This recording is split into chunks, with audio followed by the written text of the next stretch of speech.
Le chef de l'État a toujours été très ouvert par rapport à l'opposition. Je vous l'indiquais tout à l'heure, les occasions des mains tendues sont nombreuses. Le chef de l'État lui-même fait cette annonce-là.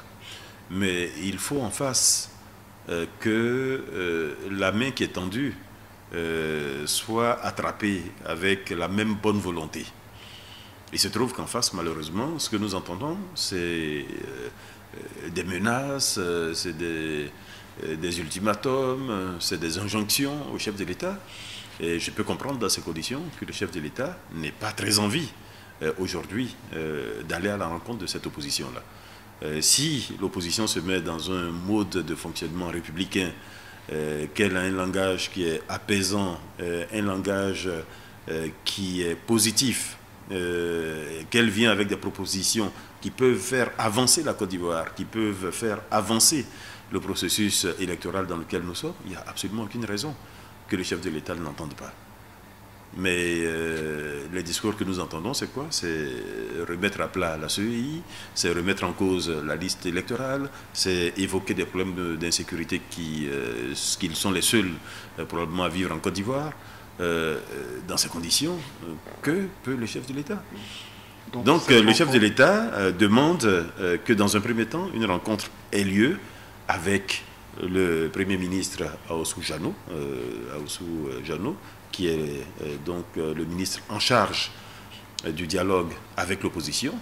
Et si les sujets qui sont abordés au cours de cette réunion méritent une discussion avec le chef de l'État, évidemment, le chef de l'État se ferait un plaisir de recevoir l'opposition pour en parler. Jusqu'à maintenant, nous n'avons pas, malheureusement, cette conviction que les sujets que souhaite voir traités l'opposition sont des sujets à mettre au niveau du chef de l'État. Ce qui explique qu'il y ait effectivement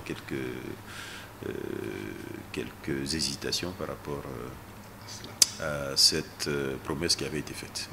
Je vous assure que j'ai beaucoup de recul avec le pouvoir parce que je ne suis pas un accro du pouvoir et je n'ai pas la nostalgie du pouvoir. Mais dans ma carrière diplomatique, j'ai vu des régimes très puissants, des présidents très puissants. J'ai eu des heures de travail avec Kadhafi, matin, midi, soir. Kadhafi était vraiment le roi des rois, comme il disait lui-même, puissant. J'ai vu Ben Ali qui était super puissant, Moubarak. Vous savez, je crois que gérer un État, personne n'est puissant. Je crois qu'il faut être humble. J'ai vu Kadhafi en train de pleurnicher, de demander pardon. J'ai vu Ben Ali en exil. J'ai vu Moubarak dans un lit au tribunal. Vous savez, je n'ai aucune crainte de quoi que ce soit, parce qu'en fin de compte, le pouvoir, c'est l'illusion. C'est de l'illusion. Donc, en fin de compte, moi, je crois que ce qui est le plus important, je ne vais pas commenter ce que vous avez dit, ce qui est le plus important, moi, je crois, c'est que quand on veut la paix pour son pays, il n'y a pas de sacrifice plus grand. Je crois qu'il faut laisser tomber l'honneur, l'orgueil et tout. La Côte d'Ivoire est plus importante que nos personnes. Ça, c'est ma conviction.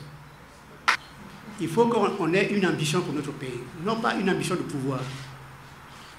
L'ambition de pouvoir, ça ouvre la porte à tout. Et l'ambition pour son pays, c'est très important.